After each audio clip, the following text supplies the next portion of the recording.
Get lit. Get lit. Get lit. Everybody get lit right now. Get lit. Get lit. So the IT worker at Mar-a-Lago was told that he won't face any charges in the special counsel probe. Of course, it's your man Dominic K in here. Welcome back. Thank you for joining me, by the way. On Fire TV, Radio on Fire, The Diamond K Show. So this Mar-a-Lago employee who, according to the federal court filings that I've seen, implicated former President Donald Trump and two of his aides in this alleged pressure campaign, this campaign that they tried to delete security footage at the Florida resort. He was advised by special counsel Jack Smith's team that he will not face perjury charges after he amended his testimony. Now, that is probably bad news for Donald Trump and all you Trumpites out there.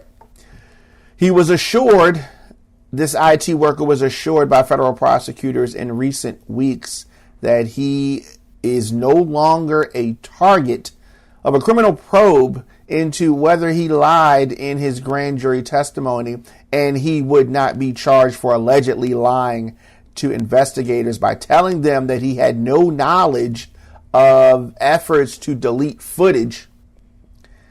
Now, this footage was of interest to the Smith team.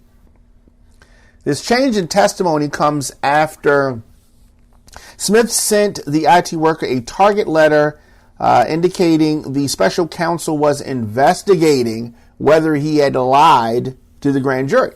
Now, according to court documents, the reversal also followed inquiries about whether the attorney at the time had a conflict of interest. So, of course, this attorney was representing a Trump aide, another Trump aide, and his co-defendant, Walt Nada. So, Trump's got his employees being represented by the same attorney who he's paying, who are loyal to him.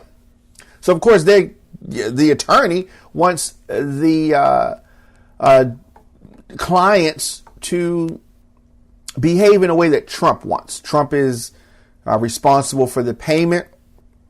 The IT worker, identified in court filings as Trump employee number 4, first denied having any conversation with Trump, Nada, or the Mar-a-Lago maintenance worker about this footage. Back in March, he said this.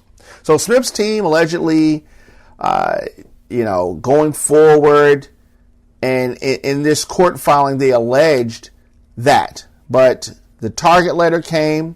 He switched lawyers, documents. Now he retracted his prior false testimony after he got from under the sway of this Trump-paid attorney. Now he has a public defender. But the efforts that Trump made to have the security footage deleted,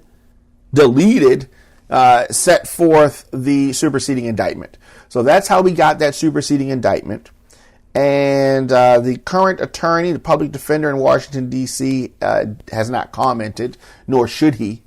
But this is not good news for Donald Trump and folks that support the former president. Close aide Nada were first charged in June with numerous counts, including Trump's alleged retention of the National Defense Information classified documents, an alleged scheme in which the pair is accused of working to obstruct the federal probe. Documents that should have been returned, he didn't want to return. They wanted the video, security footage. They tried to delete it. A lot of things. Trump and Nada pleaded not guilty to those charges. However, earlier this year, the cross-examination is going to be interesting. It's going to be very, very interesting. Stanley Woodward is the attorney that Trump has just been giving to his employees that are, in a little bit of trouble. All of them being represented, it is definitely a conflict of interest. It is going to be interesting. It's going to be interesting. And so more of the co-defendants of Trump have surrendered to Fulton County ahead of the Friday deadline. Several more. These are folks, and this is a whole nother case. So you got case after case after case. So this is in the Georgia case for these alleged efforts to reverse, change the outcome of the state's 2020 election, trying to keep Donald Trump in power. So more folks have turned themselves into the authorities. And in Georgia, in Fulton County, this is a two-part process. So the arraignment is going to happen at a separate time. So this is the arrest part, the fingerprinting, the photos, that kind of stuff. And arraignment is going to happen at a later date. So at least 9 of the 19 people that are facing charges have appeared at the Fulton County jail to be booked. All of those who surrendered were released on bond. None of the 19 have yet entered pleas, since, as I said, this arraignment process is separate from the booking process in Georgia. Trump, who has denied all wrongdoings, said earlier this week that he will turn himself in on Thursday, and he has agreed to the $200,000 bond. Now, a Fulton County grand jury returned a 41-count indictment last week accusing Trump and 18 others in participating in a criminal enterprise that aimed to reverse the former president's loss in Georgia. So Fulton County District Attorney Fonnie Willis, who is leading this investigation, gave those charged until noon on Friday. Check my clock here. Let's set this timer real quick. Noon on Friday to surrender themselves. So who has to surrender themselves? So there's these are the folks who have turned themselves in thus far. A number of charges they faced and their bond amount. So Scott Hall, also the same name as a late wrestler. Anyway, this is a Georgia bail bondsman, faces 7 counts, agreed to a $10,000 bond. John Eastman, who is a conservative attorney, he's charged with 9 counts. His bond was set at $100,000. Kathy Latham, a Republican official, faces a total of 11 counts. Her bond was set at $75,000. David Schaefer, a former chairman of the Georgia GOP, is charged with 8 counts. He has agreed to $75,000 bond. Kenneth Cheesebro, a conservative attorney, is charged with 7 counts. His bond was set for $100,000. Ray Smith III is an attorney for Trump's reelection campaign, faces 12 charges. He has agreed to $50,000 bond. Sidney Powell, an attorney who was involved in planning Trump's efforts to contest the election, faces 7 charges. Her bond was set at $100,000. Rudy Giuliani, the former personal attorney to Trump, faces 13 charges. His bond was set at $150,000. And Jenna Ellis, an attorney who was affiliated with the Trump campaign, charged with 2 counts, and she agreed to $100,000 bond. Wow. Giuliani, I never liked Giuliani, for the record, but Giuliani is somebody who I think is really going to get the brunt of this. I don't think that Trump, even though he may be convicted, I don't think that Trump is going to go to jail, like spend time behind bars. Rudy Giuliani, on the other hand, I don't know. He may get thrown under the bus. He spoke with reporters Wednesday morning after he was leaving for Georgia. I'll get photographed, he said, a mugshot of the man who probably put the worst criminals of the 20th century in jail. Yes, but you became a criminal yourself, Giuliani. Eastman said in a statement on Tuesday that he and his legal team plan to contest the charges, and he said he was confident that he will be fully vindicated. Each defendant in this indictment, no less than any other American citizen, is entitled to rely upon the evidence of counsel, the advice of counsel, and the benefit of past legal precedent in challenging what former Vice President Mike Pence described as serious allegations of voting irregularities and numerous instances of officials setting aside state election law. They can say whatever they want.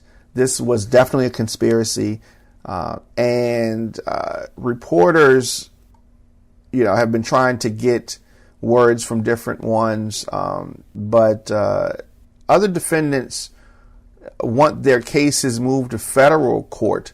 The attorney Jeffrey Clark and Schaefer are seeking to have their prosecutions moved from Fulton County Superior Court to Federal District Court in Atlanta. It is unclear what Schaefer's, this effort to have their cases moved. It's an interesting ploy. It's something that they're doing to try to get time, to just drag out something that Trump does all the time. Mark Meadows, the former White House Chief of Staff, is also trying to have his prosecution moved to a federal court because of the conduct alleged in the indictment. He says involved his work as a federal employee. Now, I don't know how well Mark Meadows knows about history. I don't know how much he knows about Nixon and Haldeman and the fact that Trump's former chief of staff went to jail for things that he did in the White House. It's really frustrating when these so-called elites, so-called white-collar folks think that they are above the law, think that the law does not apply to them. This indictment is very damaging for all of the 19 folks that are listed. I'm not sure how they think that they're going to get off, but many of these people think that they are supposed to get off, think that they are supposed to be above the law. Couldn't charge him while he was president. Now that he's not president, he's running for president. They think that that's going to give him a free pass, Donald Trump and the minions, to just get away with this. It's not going to happen. Giuliani and all of the others are going to have their day in court, and they should have their day in court. So as far as Donald Trump, he is going to have his day. He's going to make it a spectacle, as he always does. He's going to turn himself in on Thursday, and he is going to really try to get coverage. He thinks that doing it in the evening will give him this, prime time coverage, and it is no surprise that he wants to do that, but that's what he's going to do. That's what he's going to do. It's going to be a remarkable day in actuality. Fulton County is where he's going to surrender. The time is ticking. So this time tomorrow, he will have turned himself in.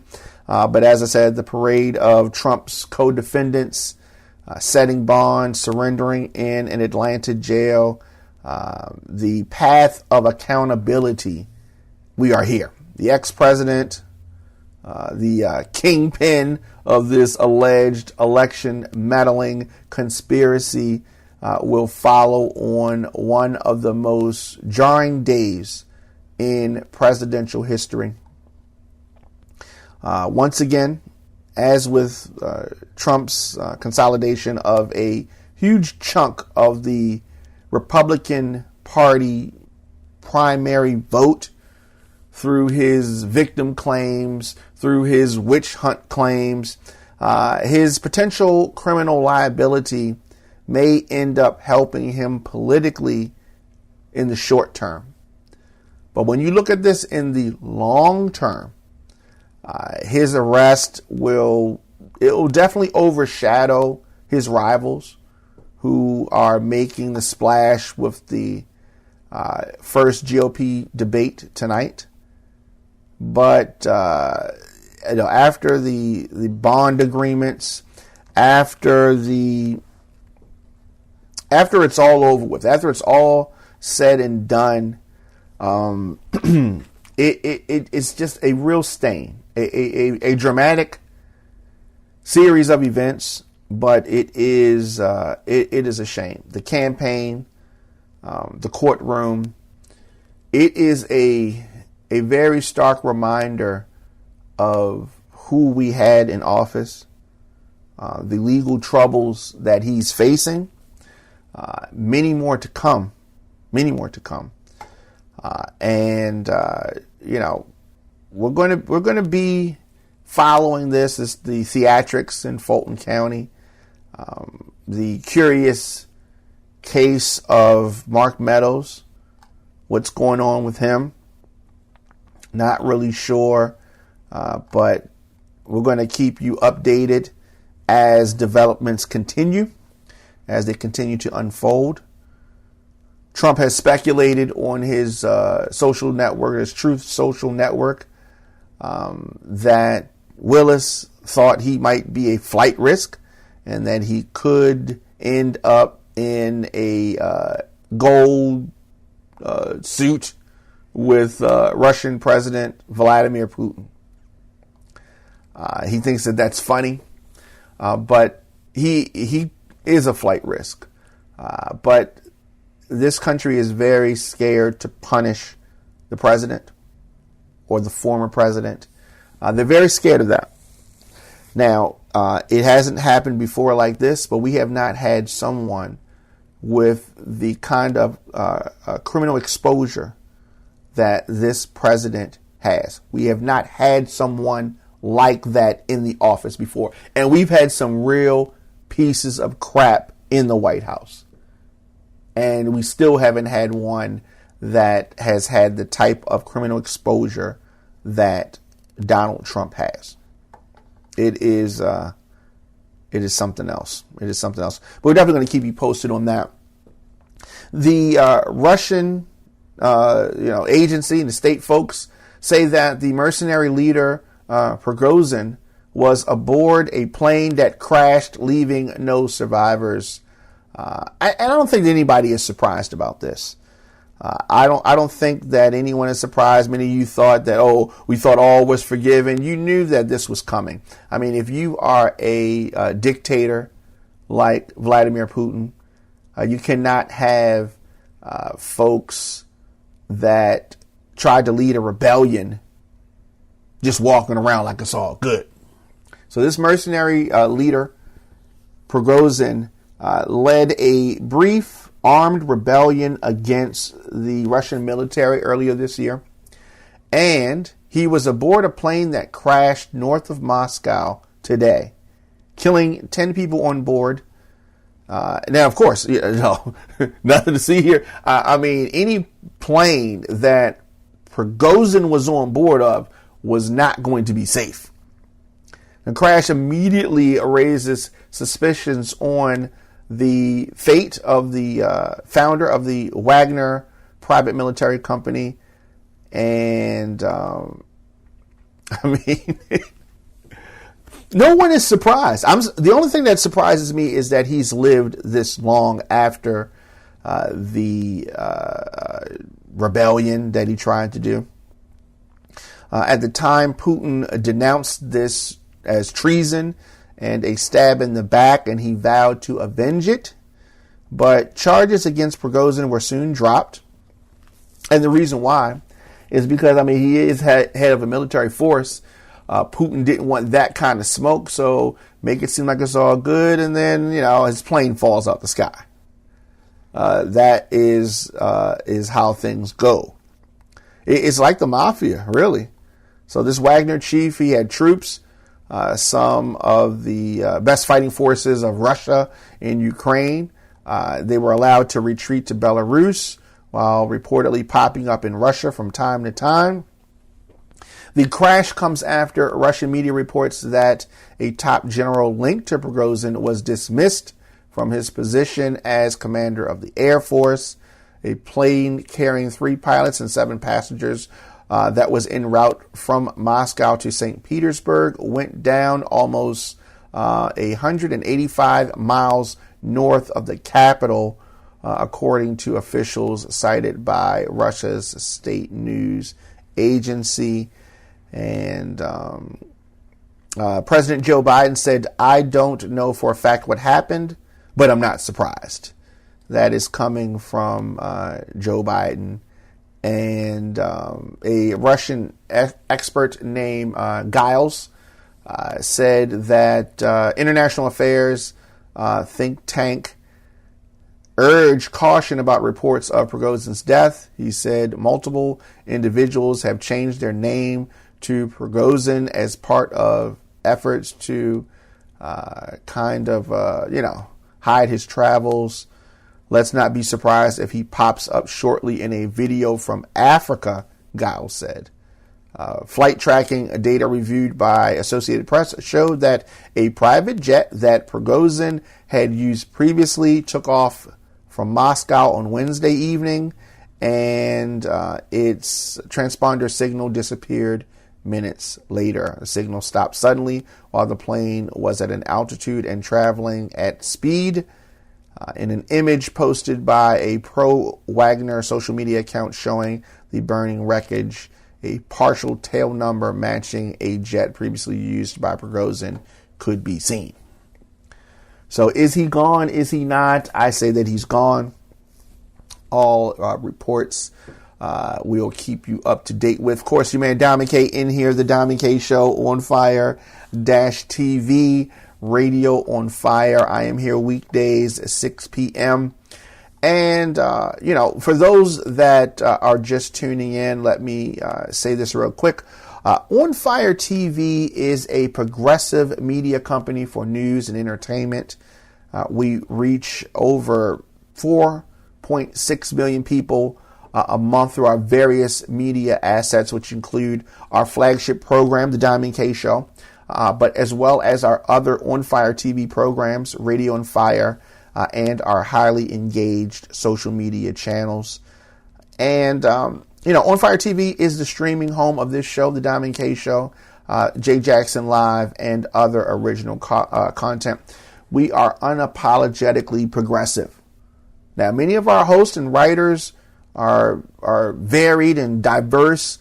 Our opinions generally fall somewhere on the center left to the left of the modern American political system. This platform was founded by myself in 2012. We are steadily growing. We are having fun. I encourage you to join the movement. Visit us at onfire-tv.com, The Diamond K Show. Become a member. Support our journey as we continue to have conversations on politics, on news, on culture, on entertainment, social justice, sports, education, business, finance. We cover it all. Now, djdiamondk@gmail.com. You want to get in touch with me, as I said, thediamondkshow.com, on Fire-TV. On all social media, I am at The Diamond K Show. Of course, I will see you guys tomorrow. Definitely stay tuned to everything we have going on. I appreciate the support. Get lit. Get lit. Get lit. Everybody get lit right now. Get lit. Get lit. Get lit. Everybody get lit right now. Park Heights get lit right now.